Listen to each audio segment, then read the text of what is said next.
Ya. Assalamualaikum warahmatullahi wabarakatuh.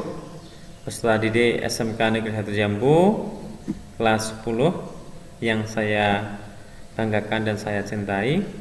Alhamdulillahirrabbilalamin, pada kesempatan yang berbahagia ini ya, saya akan memberikan materi berkaitan dengan KD 3.1 menerapkan logika dan algoritma komputer, di mana minggu yang lalu atau mungkin video yang sebelumnya sudah kalian lihat tentang konsep dasar mapel SIMDIK itu seperti apa ya. Ini ada kaitannya dengan KD yang berikutnya, yaitu 3.1, tentang bagaimana kita akan menerapkan logika kita ya dengan menggunakan sebuah algoritma. Nah, apa sih sebetulnya materi ini? Mari kita simak ya video yang akan saya sampaikan. Oke. Tujuan dari materi ini ya, siswa mampu untuk menganalisa konsep dasar logika dan algoritma. Satu. Yang kedua, siswa mampu berpikir secara logis dalam menghadapi suatu permasalahan. Yang ketiga, siswa mampu membuat langkah-langkah atau algoritma yang efektif dan efisien atas suatu masalah. Jadi itulah tujuan pembelajaran tentang menerapkan logika dan algoritma. Itu ya. Oke. Yang selanjutnya, dimana saya mengambil beberapa materi-materi yang dari beberapa bacaan. Di sini banyak sekali terlampir gitu ya. Oke, saya lanjutkan saja ya, tentang menerapkan logika dan algoritma. Makhluk mulia. Apa sih sebetulnya di sini? Manusia adalah makhluk paling mulia. Ya, kita itu adalah makhluk mulia. Sebab kita dianugerahi berbagai kelebihan yang tidak diberikan kepada semua makhluk selain manusia. Hewan tidak mungkin memiliki kelebihan apa? Tentang berpikir. Kita adalah makhluk yang paling mulia karena kita diberikan apa? Berpikir di situ. Kemudian salah satu kelebihan dari makhluk yang paling mulia tadi adalah apa? Manusia diberi akal tadi ya, akal pikiran, sehingga dapat memilih hal yang benar dan bermanfaat, memilih mana yang benar dan mana yang salah. Kita bisa memilih di situ. Oke, jadi kenapa kok kita nanti akan belajar tentang logika dan algoritma?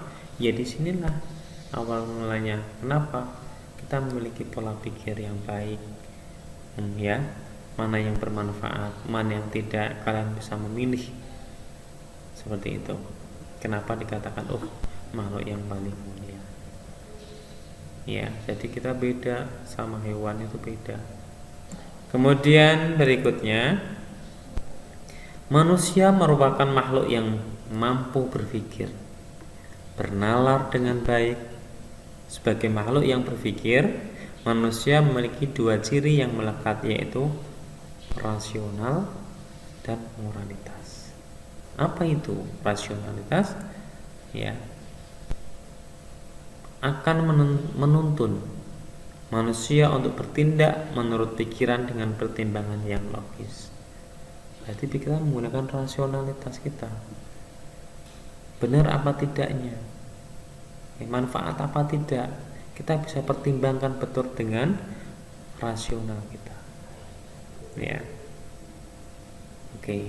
Kemudian moralitas, di mana akan mendorong manusia untuk berlaku sopan, santun, sesuai dengan etika atau norma yang berlaku.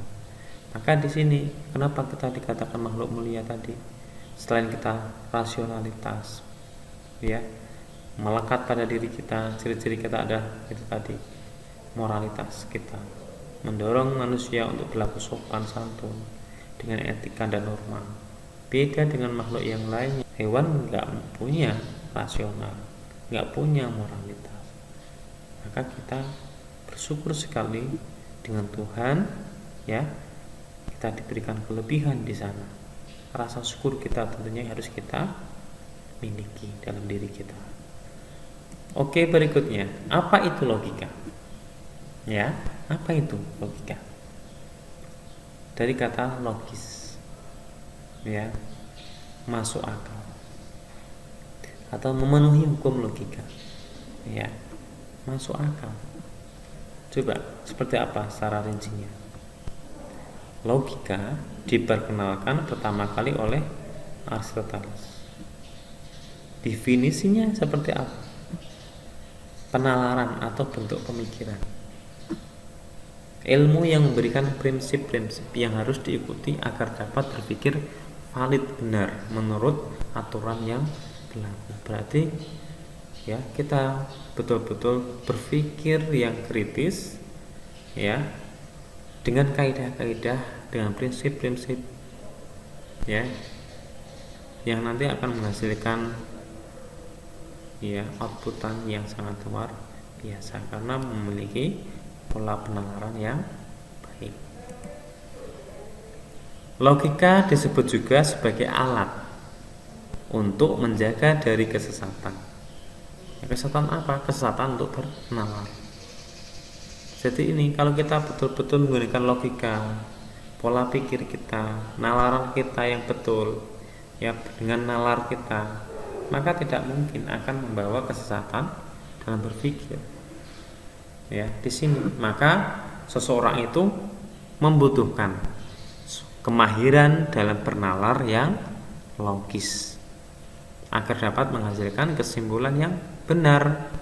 Seperti itu, maka kita, apalagi kita pelajar, maka dituntut untuk berpikir yang kritis, ya, yang betul-betul kreatif, menggunakan pola nalar kita, ya, pikiran kita.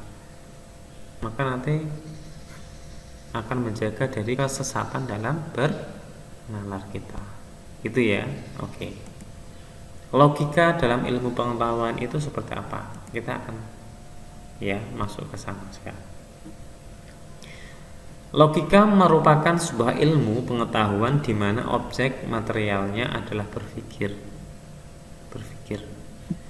Khususnya penalaran atau proses penalaran.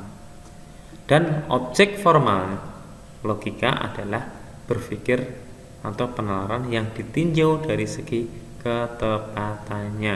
Jadi di sini kalau nanti kita sudah masuk contoh-contoh bagaimana berpikir yang logis, ya, menggunakan pola pikir kita, nalar kita, ya, agar bisa tidak keliru dalam berpikirnya, maka kita gunakan nalar kita yang logis, ya.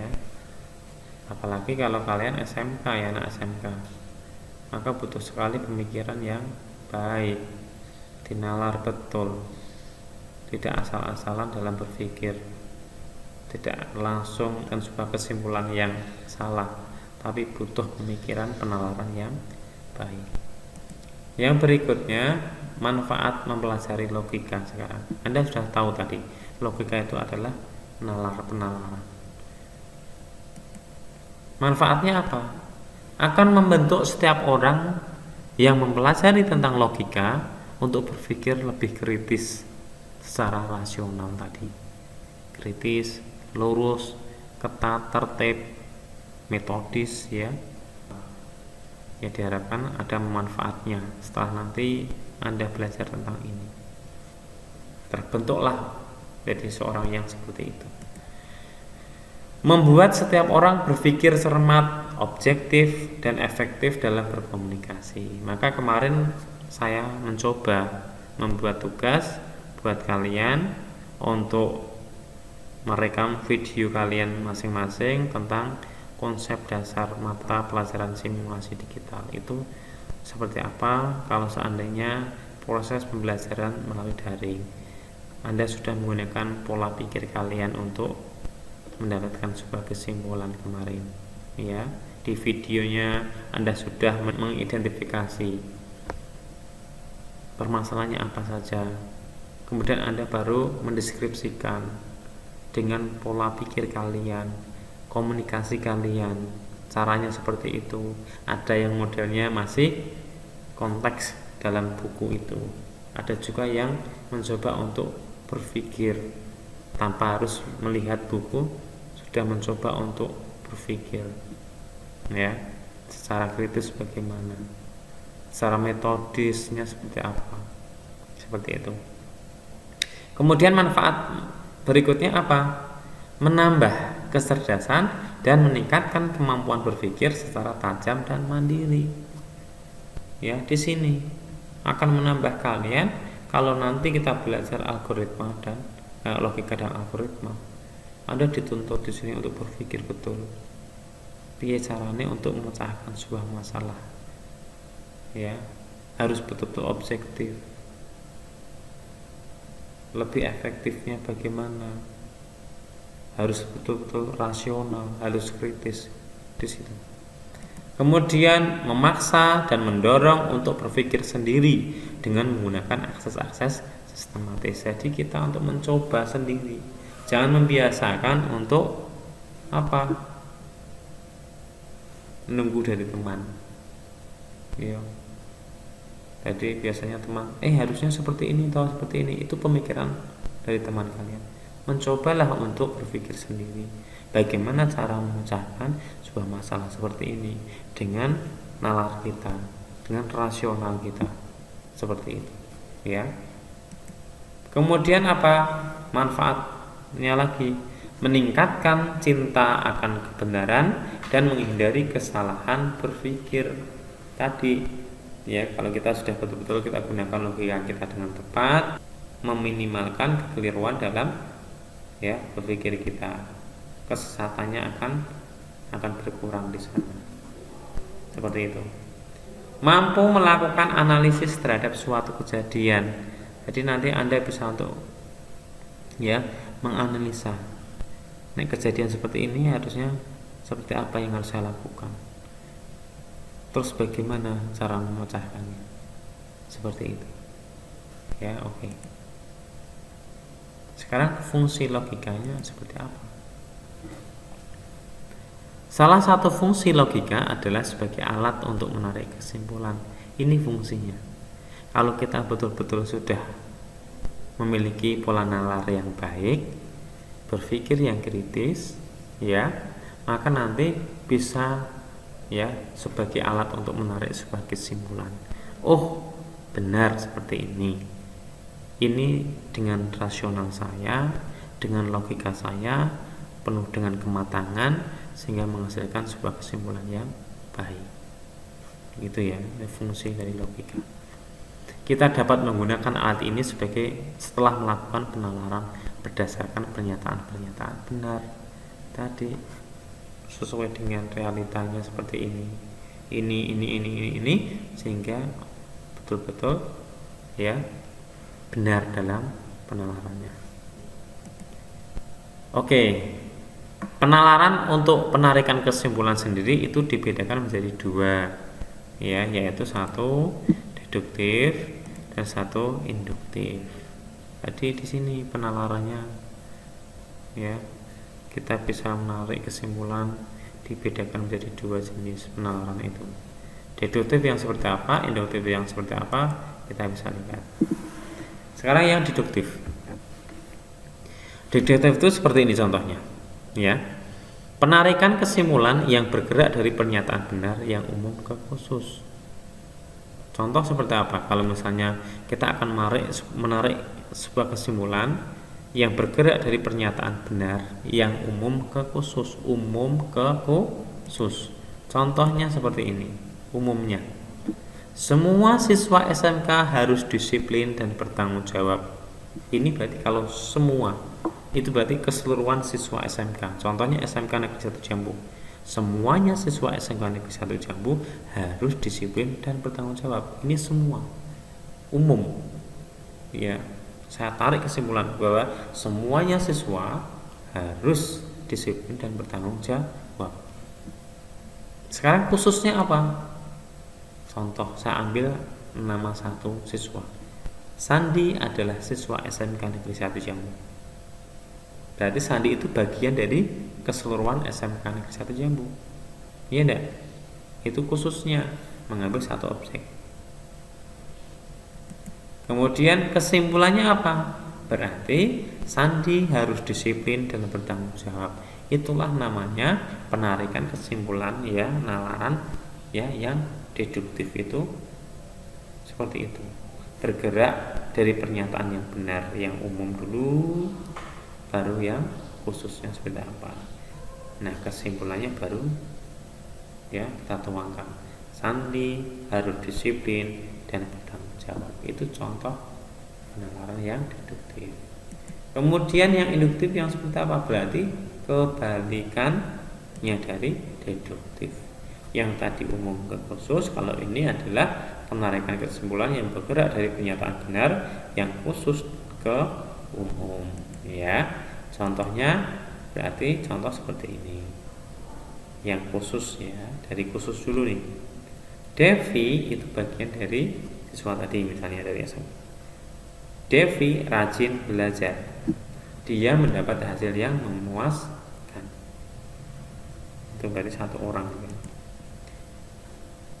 Khusus lagi, Yuda rajin belajar.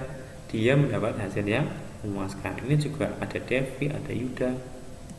Kemudian khusus lagi, Tika rajin belajar. Dia mendapat hasil yang memuaskan. Ini persatu-satu. Khususnya, khusus Devi, Yuda, Tika. Kesimpulannya apa? Baru kita yang ke umum.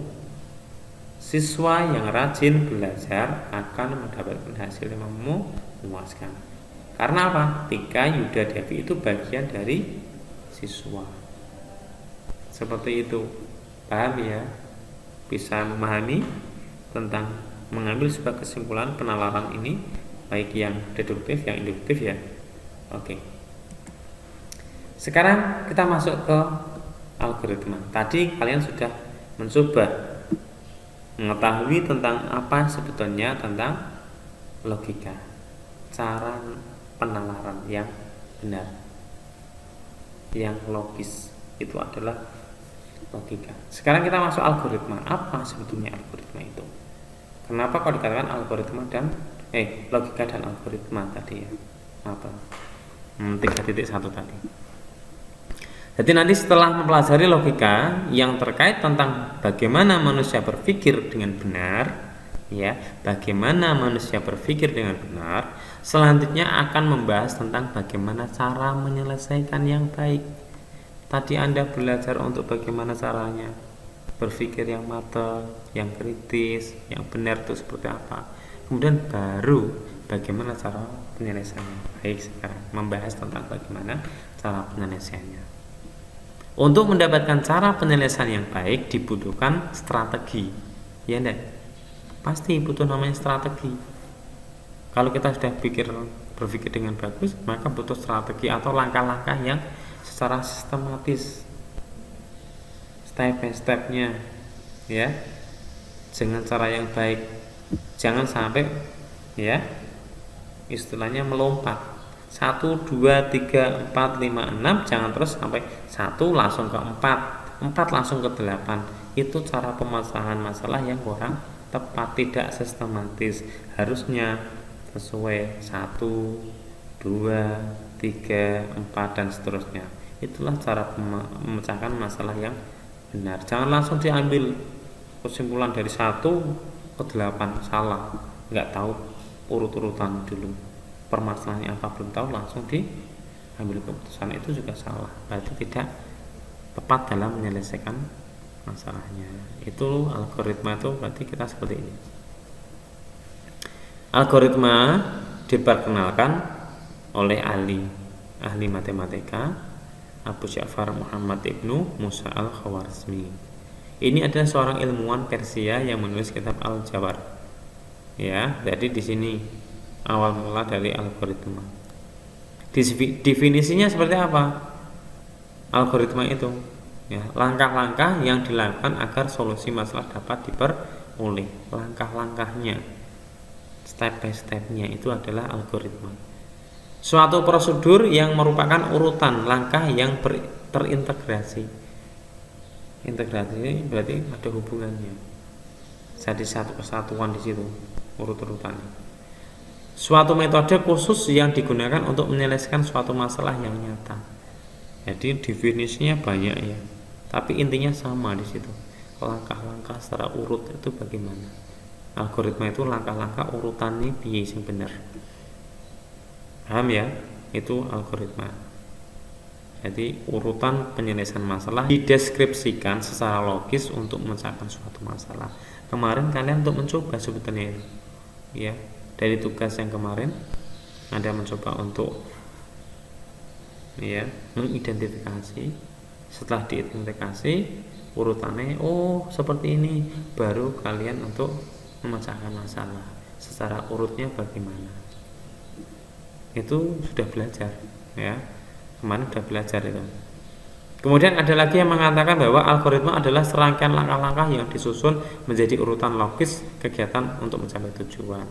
Berarti tadi ya urut satu gitu, tidak langsung ya over, langsung masuk ke langkah yang berikutnya. Kalau satu belum selesai jangan langsung kedua, satu selesai baru kedua, baru ketiga, seperti itu. Paham ya algoritma ya? Nah, berarti di sini bahwa yang dinamakan dengan logika dan algoritma itu seperti ini. Logika algoritma adalah sekumpulan langkah-langkah yang sistematis dan terbatas yang dibuat untuk menyelesaikan suatu masalah. Tentunya kalau akan kita akan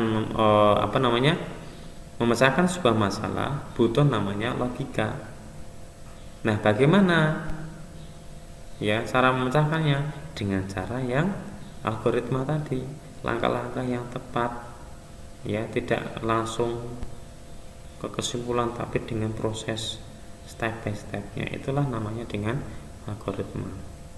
Jadi di sini logika algoritma dalam pengertian modern mempunyai kemiripan dengan istilah resep, proses, metode, prosedur ini ya. Kalau dalam kehidupan sehari-hari tanpa kita sadari kita juga menjalankan algoritma sebetulnya, seperti mengikuti aturan resep suatu masakan atau menghitung matematika dengan menggunakan rumus. Itu bagian termasuk contoh logika algoritma. Ya, nanti coba kalian lihat video yang akan saya tampilkan tentang sebuah studi kasus ya. Bagaimana sebetulnya kita akan memecahkan sebuah masalah dengan menggunakan pola pikir kita, logika kita, kemudian baru kita gunakan algoritmanya. Ya, kita sudah berpikir, kemudian kita bagaimana untuk memecahkannya dengan sistematis, step by stepnya, urut-urutannya. Nanti baru kita akan tulis seperti itu. Kita lihat videonya berikut ini ya. Baik, sahabat-sahabat pintar, peserta didik SMK Negeri 1 Jambu ya. Kali ini mari kita belajar tentang logika dan algoritma. Kita gunakan pola nalar kita, logika kita ya untuk memecahkan sebuah masalah dengan cara menggunakan algoritma. Bagaimana caranya? Kita lihat contoh berikut ini ya. Oke, perhatikan. Di sini saya membawa 3 objek yang berbeda-beda. Di sini ada orang, ini orang, ada kuda, ada singa, dan ada rumput. Dimana ya nanti saya kepingin memindahkan dari lokasi A ke lokasi B dari objek 3 ini ya. Nanti orang ini akan membawa satu persatu untuk ke lokasi ke B. Perlu diingat catatannya adalah ya, nanti orang ini hanya bisa membawa satu persatu, tidak boleh langsung tiga-tiganya atau 2 ya. Cuma satu persatu yang harus dibawa ke lokasi B. Dengan catatan bahwa ya, ketiga objek ini nanti tidak boleh ya hilang. Maksudnya gini, contoh, kuda nanti akan memakan rumput, singa akan memakan kudanya. Kalau seandainya ini dimakan, ya, misalnya kuda dimakan oleh singa, maka hilang. Tidak ada 3 objek, hanya tersisa 2 objek. Maka bagaimana solusinya untuk memecahkan sebuah algoritma berikut ini? Ya, ingat-ingat, ingat-ingat lagi, eling-eling tadi. Bagaimana caranya biar ketiga-tiganya ini bisa pindah ke lokasi B? Catatannya adalah orang ini akan membawa satu persatu dan tidak boleh ada yang kurang bahkan hilang. Ya, kuda akan makan rumput, singa akan makan kuda. Oke, kalau seandainya kita akan bawa satu, misalnya adalah kudanya dulu, kita bawa ke sana ke lokasi B, maka tidak mungkin rumput ini akan dimakan oleh singa, karena singa adalah karnivora, pemakan daging, nggak mungkin akan makan rumput. Itu logikanya. Kemudian orang ini akan kembali lagi, ini algoritmanya. Sebelum kembali tentunya dia berpikir, oh seandainya nanti akan saya bawa rumput ini ke lokasi B, maka akan dimakan oleh kuda rumputnya. Atau sebaliknya, kalau saya ambil ini singa yang saya bawa, maka otomatis kuda akan dimakan oleh singa. Nah, ini adalah sebuah kasus. Nah, bagaimana solusinya? Algoritma yang tepat bagaimana? Maka kita gunakan logika kita. Kita ulangi sekali lagi. Ya, dari lokasi A ketiga objek ini. Ya, saya akan bawa satu. Logika pertama, letakkan kuda di lokasi B. Ya, kemudian setelah diletakkan, orang kembali lagi ke lokasi A dengan membawa rumput. Setelah membawa rumput, diletakkan di B, maka kuda akan dibawa kembali oleh orang tersebut ke lokasi A. Logikanya seperti itu algoritmanya. Kemudian orang tersebut akan membawa singa, akan ditempatkan di lokasi B di sini. Maka secara logika secara algoritmanya betul sekali. Ini tidak akan mungkin pakai logika kita. Nggak akan mungkin akan dimakan oleh singa. Nah, tapi algoritmanya tadi, langkah step by stepnya itu bagaimana? Kita ambil lagi satunya yang ada di lokasi B. Orang kembali lagi ke lokasi A, akan mengambil kuda. Kemudian diletakkan ke lokasi B. Maka solusinya seperti itu untuk memindahkan 3 objek yang tidak hilang sama sekali, tidak akan dimakan satu-satunya, persatunya tidak akan dimakan, dengan algoritma bagaimana cara memindahkan objek tadi dari lokasi A ke lokasi B dengan langkah-langkah step by stepnya, urut-urutannya yang benar bagaimana untuk memecahkan sebuah masalah.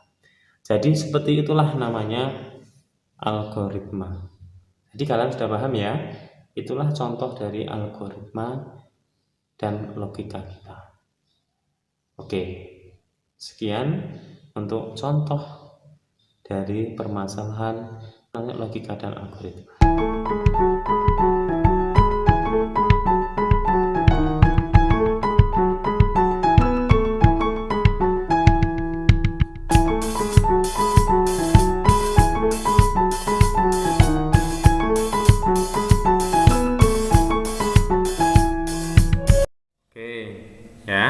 Itu tadi sebuah contoh tentang logika dan algoritma. Saya gunakan media mainan itu untuk mencoba memecahkan sebuah masalah. Kemudian algoritmanya apa tadi? Contohnya adalah ya, orang tadi membawa ya hewan pertama, kemudian berikutnya kembali lagi ke lokasi yang pertama, kemudian lagi mengambil apa lagi, dan seterusnya. Itu adalah algoritmanya, gitu ya. Jadi nanti Anda akan belajar di sana, nanti ada tugas dari saya ya. Tunggu ya tugasnya di Google Classroom. Sekian, terima kasih. Assalamualaikum warahmatullahi wabarakatuh.